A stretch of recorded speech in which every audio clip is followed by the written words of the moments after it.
Today we discuss about the module 4 of the syllabus, which is IIR filter design.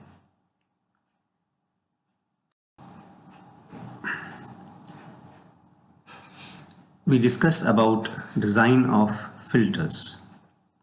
First, let us know what a filter is. A filter in this context here will be a frequency selective device. This device will highlight a wanted signal relative to an unwanted signal. The quantity wanted and unwanted is specific to the application. So it depends on which quantity is important to you and which quantity is not important to you. For example, you may want to suppress noise against the information, or you may want to highlight one quantity in comparison with another quantity. Now, let us understand the design of filters. We begin with the general difference equation. The equation shown here is meant to describe any system. In this equation, we observe that the present value of output described as y of n is conveyed using the quantities x, which are the input terms, and y, which are the output terms. Hence, the equation here is described taking the help of the present value of input, which is x of n, the past values of input, which is x of n minus 1, and so on, as well as the past value of output, that is y of n minus 1, y of n minus 2, and so on. The input terms are scaled by the coefficient which is called as b, b0, b1, and so on till the last term, and the output is scaled by a quantity called as a1, a2, and so on. Meanwhile, y of n is scaled by its coefficient which is called as a0, which is taken to be 1.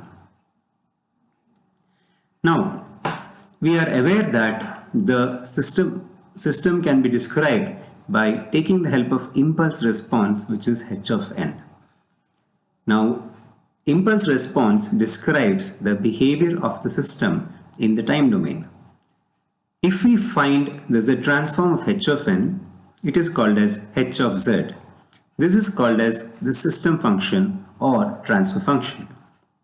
Therefore, if the above difference equation, we are applying the z transform on both sides and then solve in such a way that we obtain the ratio of y of z by x of z, then the equation takes a form as shown below.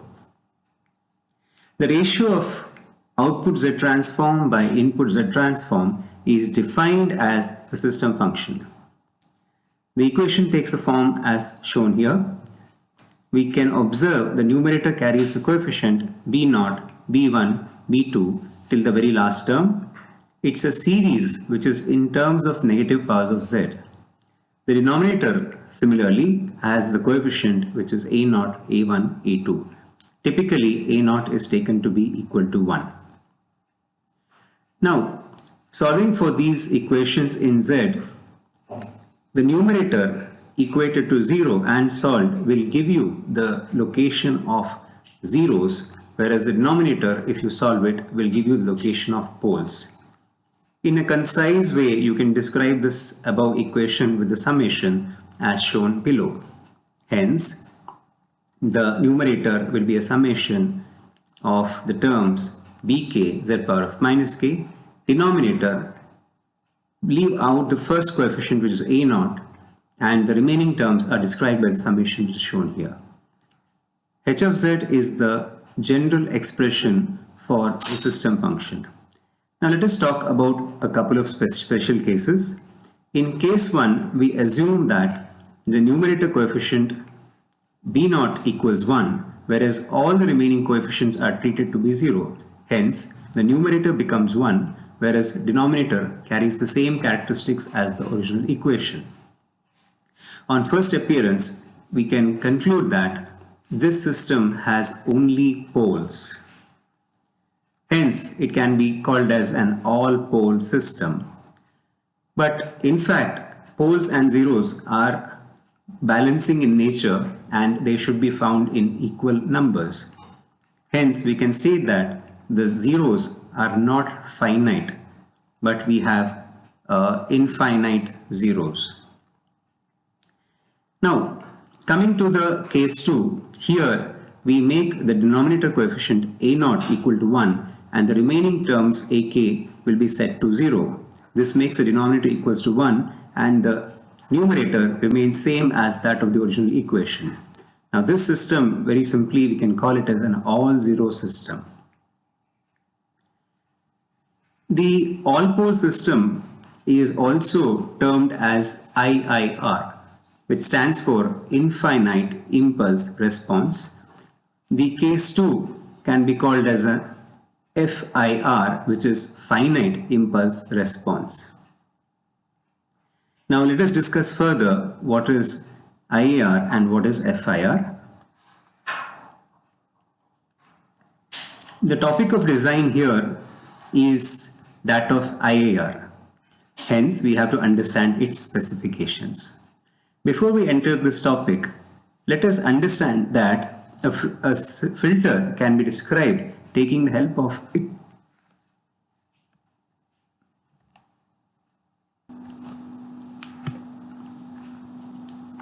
The specification for an analog filter can be described using its magnitude frequency response.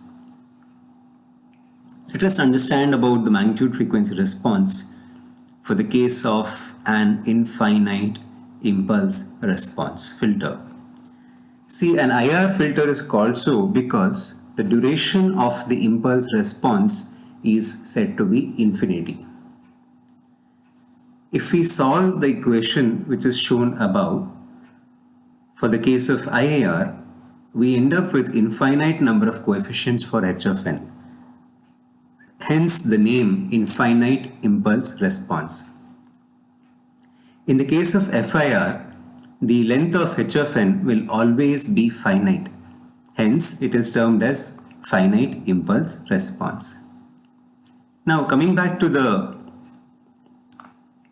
analog filter specifications, we are looking at the typical magnitude frequency response of a low pass filter. There are some rules which are to be followed in design.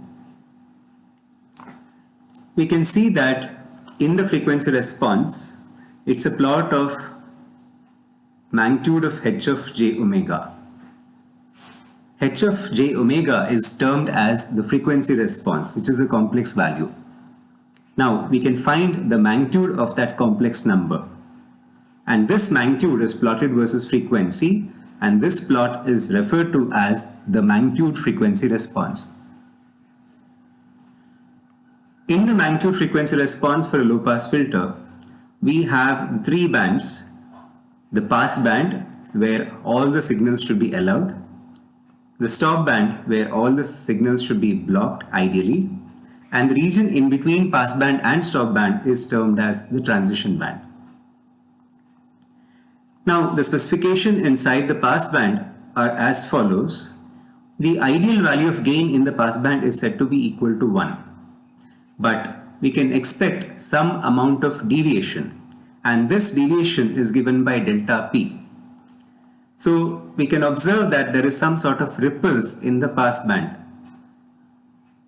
but the maximum amount of deviation is strictly specified by delta p. So in this figure, the hatched region is said to be forbidden. It cannot cross these limits. Therefore, the maximum value of gain here is 1, and the value here is said to be 1 minus delta p. In the transition band, we do not have any specifications. Coming to the stop band, ideally the gain in the stop band is said to be 0, but again here also we can have some amount of ripples. The maximum quantity of ripples is specified to be equal to delta s. The edge frequencies for the passband and stopband respectively are called as omega p. Therefore, omega p is called as the passband edge frequency measured in terms of radians per second for an analog filter. Omega s is stopband edge frequency also measured in radians per second. The angular frequency for analog filters are always in terms of radians per second. Once again, let's take a look at the terms.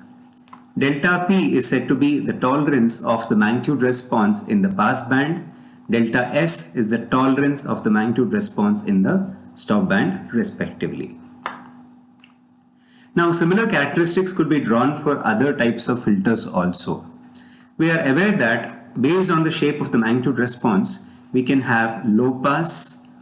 So here we are showing the ideal low pass filter, which has a very vertical transition band.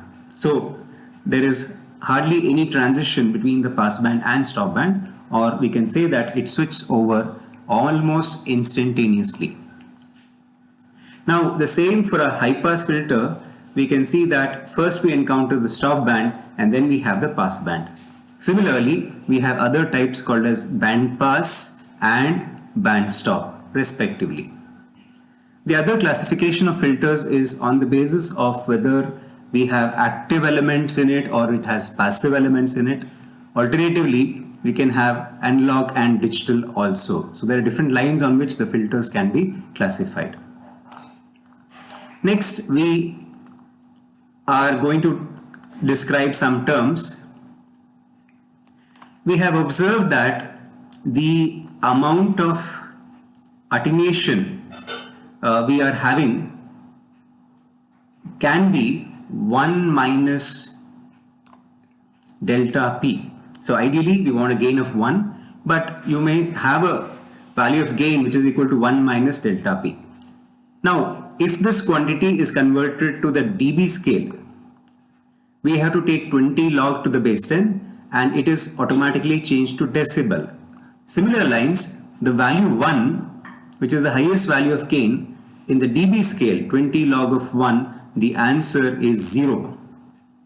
So highest gain in the dB scale is equal to 0. The quantity 1 minus delta P becomes 20 log to the base 10 1 minus delta P. Delta S similarly becomes 20 log to the base 10 delta S. So these values are the gains which are measured in terms of decibel.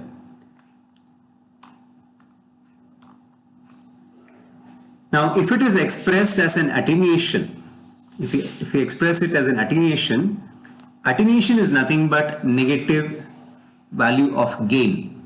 So AP can be that attenuation. AP value is equal to minus 20 log 10 1 minus delta P. This negative we can understand we have applied to the gain, and that negative of the gain is said to be the attenuation. This is termed as the passband ripple measured in terms of dB. Now, if you want to express it as a gain, it's called as Kp, gain in the passband, which is minus of AP, and here you will not have that minus sign. Instead, you will get an answer which is negative when you do the substitution. So this is defined as a gain measured at omega, which is equal to omega p. And the answer of the gain should be negative because the value is less than 0. Similarly, delta S is the stopband attenuation, and we can convert it to dB scale as AS is equal to minus 20 log of delta S. So because of the minus sign, the value will be positive when it's an attenuation. And if you want to take the gain is called as Ks, which is equal to negative of AS, which is equal to 20 log of delta S. This is termed as stopband gain at omega equals omega S. Therefore, the specification for a filter will be provided in terms of Kp, Ks, omega p, omega s respectively.